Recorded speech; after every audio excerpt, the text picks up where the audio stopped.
வணக்கம். என்னோட பேரு தாமரை செல்வி. இன்னைக்கு நம்ம கேட்டுக்கிட்டு இருக்கிற படத்தோட கதை உத்தமபுத்திரன். வாங்க கதையை தொடரலாம். இது உன்னோட சகோதரன்னு ராணி சொல்ல அதை கேட்ட விக்ரமன் அதிர்ச்சியில உறைஞ்சு நிக்கிறார். பார்த்திபன் வாளை கீழே போட்டுட்டு ஆசையா அவரோட தம்பிய பார்த்து சிரிக்க, விக்ரமனும் வாளை தூக்கி விசிட்டு பார்த்திபனை பார்த்து சிரிக்கிறார். ஆனா அடுத்த செகண்டே திடீர்னு விக்ரமனோட முகம் மாறிடுது. சிரின்னு சிரிச்சிட்டு, அம்மா நீங்க ஏமாந்துட்டீங்க, என்ன மாதிரி இருக்கிறதால இவன் உங்களை ஏமாத்திட்டான்னு சொல்ல, அதுக்கு ராணி, இல்ல கண்ணா, நான் சொல்றதெல்லாம் உண்மை, உன் மேல ஆணையிட்டு சொல்றேன், இந்த உலகத்துல உள்ள அத்தனை தெய்வங்களையும் சாட்சியா சொல்றேன், அவன் உன்னோட சகோதரன் தான், நான் பெத்தெடுத்த மகன்னு அடிச்சு சொல்றாங்க ராணி.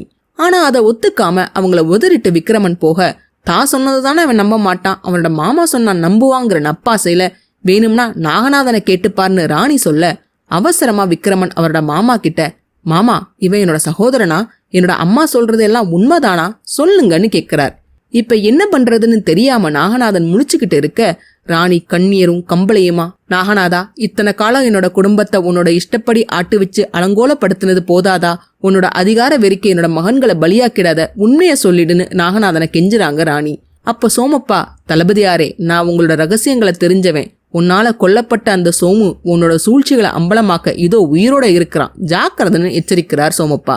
ஆனாலும் நாகநாதன் பேசாம இருக்க, பார்த்திபன் விக்ரமன் கிட்ட, விக்ரமா உண்மை உனக்கு தெரியணும்னா ஒன்னு செய்யலாம், உடனே மலர்புரி மக்கள் சபையை கூட்டு, என்னையும் நாகநாதனையும் குற்றவாளி கூண்டுல நிறுத்து, உன்னையும் என்னையும் பெத்த இந்த தாய்கிட்ட இருந்து என்ன பிரிச்ச இந்த சண்டாளனோட செயல்களுக்கான தகுந்த ஆதாரத்தோட நான் நிரூபிக்கிறேன், நான் புவனேந்திர மன்னரோட மகன்கிறத நிரூபிச்சு காட்டுறேன், நான் சொல்றது பொய்னு மக்கள் தீர்ப்பளிச்சாங்கன்னா என்ன சின்ன பின்னமா வெட்டி சிதஞ்ச என்னோட அங்கங்களை உன்னோட கோட்டை மதில் மேல தொங்க விடு, நீதி என் பக்கம் இருந்து மக்கள் என்ன ஆதரிச்சா நயவஞ்சகன் நாகநாதனை என்கிட்ட ஒப்படைச்சிடு, நான் பாத்துக்கிறேன்னு பார்த்திபன் சொல்ல, இதை கேட்ட விக்ரமனுக்கு ரொம்பவே சந்தோஷமா இருக்கு.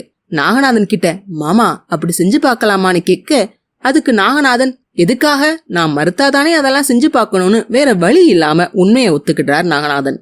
ஆனா வேற வழியில விக்ரமனோட மனசை மாத்த ட்ரை பண்ண ஆரம்பிக்கிறார் அவர்.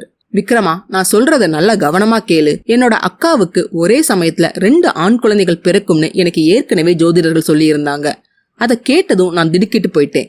ஏன் தெரியுமா, ஒரே உரையில 2 கத்திகள் இருக்க முடியுமா, ஒரே நாட்டுக்கு 2 வாரிசுகள் பிறக்க கூடாது இல்லையா, இப்படி 2 வாரிசுகள் இருந்தா எங்க நாட்டுல குழப்பம் உண்டாகி நாடு சிதைஞ்சிட போகுதோங்கிற பயத்துல நம்மளோட குலம் தலைக்கணும்னா ஒரு குழந்தைய பலியிட்டு தான் ஆகணும்னு என்னோட மனசாட்சி எனக்கு சொல்லுச்சு. அதனாலதான் பார்த்திபனை பெத்தவகிட்ட இருந்து பிரிச்சேன். இது எல்லாம் என்னோட நல்லதுக்காக நான் பண்ணல, ஆனா நான் போட்ட திட்டங்கள் எல்லாம் என்னை ஏமாத்திடுச்சு. இதோ உன்னோட சகோதரன் உன்கிட்ட போட்டியிட வந்துட்டான், உன்னோட சிம்மாசனத்துல இருந்து உன்னை கீழே இறக்கி செங்கோலை பறிக்க வந்துட்டான், உன்னை ஆண்டியாக்கி அடிமையாக்கி அனாதையாக்க வந்துட்டான்.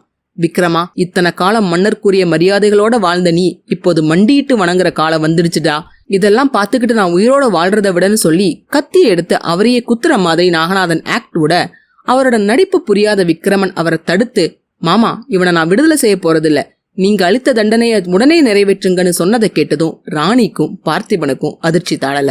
அதை கேட்டு ராணி அழுதபடி விக்ரமன் கிட்ட, விக்ரமா என்னோட கண்மணியை விடுதலை செஞ்சுடு, அவனை வாழ விடு, இந்த நாட்டோட எல்லையை விட்டு நான் அவனை எங்கேயாவது கண்காணாத இடத்துக்கு கூட்டிட்டு போயிடுறேன், அவன் மேல கருணை காட்டு, இரக்கம் காட்டு, என்னோட மகனுக்கு உயிர் பிச்சை கொடுன்னு விக்ரமனோட காலை பிடிச்சுக்கிட்டு அழுகுறாங்க ராணி.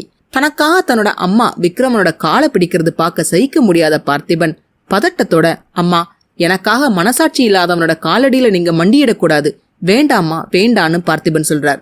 அதை கேட்டு விக்ரமன் அங்க இருந்து கிளம்ப, உன்னோட தாயோட வேண்டுகோளுக்கு நீ மதிப்பு கொடுக்க போறது இல்ல, என்னோட மகனை பிரிஞ்சு என்னால வாழ முடியாதுன்னு சொல்லி அங்க இருந்த வாளால தன்னையே ராணி குத்த போக, பார்த்திபனும் விக்ரமனும் 2 பேரும் அம்மானு அலறியபடி அவங்கள ஸ்டாப் பண்றாங்க.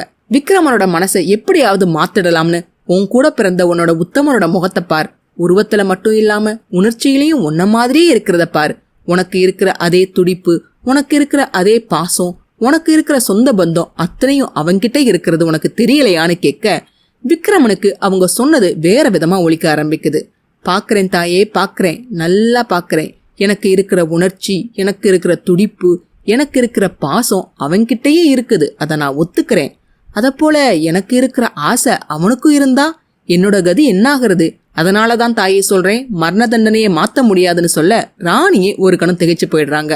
விக்ரமா இது நியாயமா, இது தர்மமா, ஒரு பாவமும் அறியாத அவனுக்கு மரண தண்டனையா, களங்கமில்லாத அவனோட முகத்தை பார்க்கும்போது பெத்த மனம் துடிக்குது.